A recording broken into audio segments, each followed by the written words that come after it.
Bonjour à tous les amis et bienvenue dans la chaîne YouTube Les 30 ans ma passion. De retour sur l'hippodrome de Paris-Vincennes pour le premier quintet du week-end.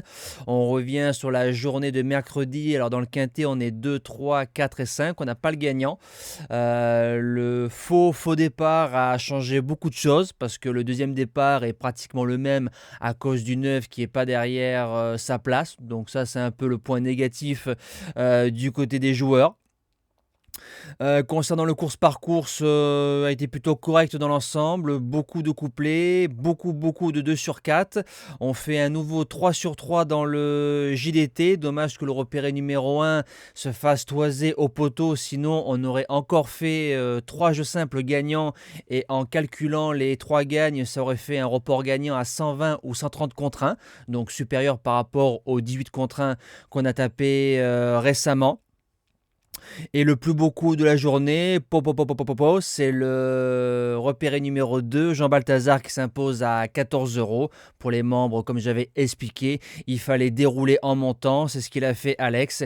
Et le cheval s'impose une troisième fois en 4 propositions depuis 2 mois du côté des pronostics. Alors c'est parti pour le quintet de samedi en Réunion 1 course 4, départ 15h15, le prix de Vic-sur-Serre, 2850 mètres grande piste, 16 partants, course européenne. Tout ce que je peux vous dire, c'est qu'il n'y a aucun déféré qu'on peut rayer, c'est très ouvert et c'est une course qui peut chanter samedi.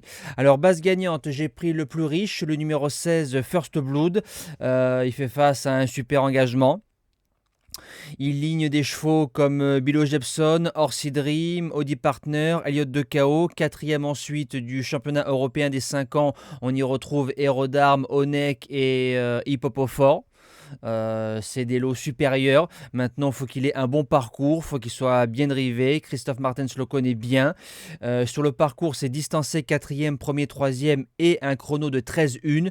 J'ai envie de vous dire que si il est bien ramené dans la phase finale, il peut mettre tout le monde d'accord. La deuxième base, le numéro 9, Enemy, vient de s'imposer dans une course référence face au sol français. En marchant 13-8 sur le parcours, il va devant, il n'a qu'un seul train. C'est un cheval qui est très dur. Il sera déféré des 4 encore une fois, Franck Nivard cette fois-ci à la drive. Il ne doit pas bouger du tiercé. Premier outsider, le numéro 8, I Have 7, 2100, 2007, 2850, il fait tout ce qu'on lui demande. Il est dans la forme de sa vie, va courir à 11 jours, mais en général, on le préserve dans un parcours, donc je pense que ça peut coller. Pour les places, c'est ouvert, Déféré des 4 et Nicolas Bazir. Dans les 5, il ne doit pas bouger. Deuxième outsider, le numéro 15, Hidalgo Denoé. Il n'a qu'une seule course de rentrée. J'ai regardé son programme, il n'y a pas grand-chose qui arrive pour lui d'ici la fin du meeting d'hiver. Donc ça reste un bel engagement, donc ça sent la course visée. Il sera déféré devant, Gabi qui le connaît bien. Sur la grande piste de Vincennes, il y a peu de fausses notes, autant parcours de vitesse que parcours de tenue. Lui, je serais déçu de ne pas le voir dans le quintet. En 5e place, le numéro 6, Hold Up du Dijon. Alors, c'est un cheval qui a franchi un palier cet été. On l'a joué 2 fois, Laval et Enghien. Le cheval s'est imposé à chaque fois au niveau des jeux simples fixes. Il va devant, il a marché 12-8 sur le parcours, donc c'est un très très bon chrono. Maintenant, se battre avec Enemy peut laisser des traces dans cette course-là. Éric Raffin qui est dessus, est-ce qu'il a eu le choix des drives? Je ne sais pas. Est-ce qu'on l'a déjà mis de côté quand on a vu la course au niveau de l'entourage de Ravjo? C'est possible. Maintenant, pour moi, Enemy est supérieur à Hold Up du Dijon. En 6e place, le numéro 12, Orchestro. Cheval qui a de la classe, il est devenu coquin depuis quelques mois, donc ça me dérange un tout petit peu. Faut se rappeler que l'année dernière, dans le trot Open des régions des 4 ans, au 25 mètres, il marchait 13 sur le parcours. Cette saison, sans sa faute, dans le trot Open des régions des 5 ans, il aurait marché encore 13. Même avec Pierre Callier, si le cheval marche 13 samedi, il fera l'arrivée.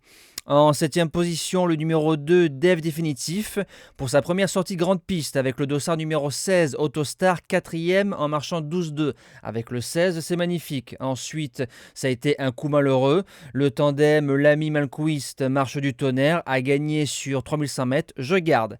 Et je termine avec sûrement la grande favorite ou l'une des favorites. Elle sera drivée par Jean-Michel Bazir, le numéro 13, Urella. Même cas que I Have 7, pareil, forme de sa vie, il fait tout tout ce qu'on lui demande. J'aurais pu la placer plus haute, mais je mets toujours des chevaux un peu cotés pour amener de l'argent dans mon quintet. Maintenant, Urella, si elle fait sa course, elle peut aussi servir de base. Je l'ai mis huitième. Voilà, c'est plus une jument que je vois finir quatrième ou cinquième dans un tel lot. Voilà, nous on se dit à demain pour le prix de Lille qui sera sûrement le quintet dominical à Vincennes. Ce sera sur un parcours de vitesse, encore un très très beau lot pour les passionnés. Passez un bon week-end et bonjour à tous.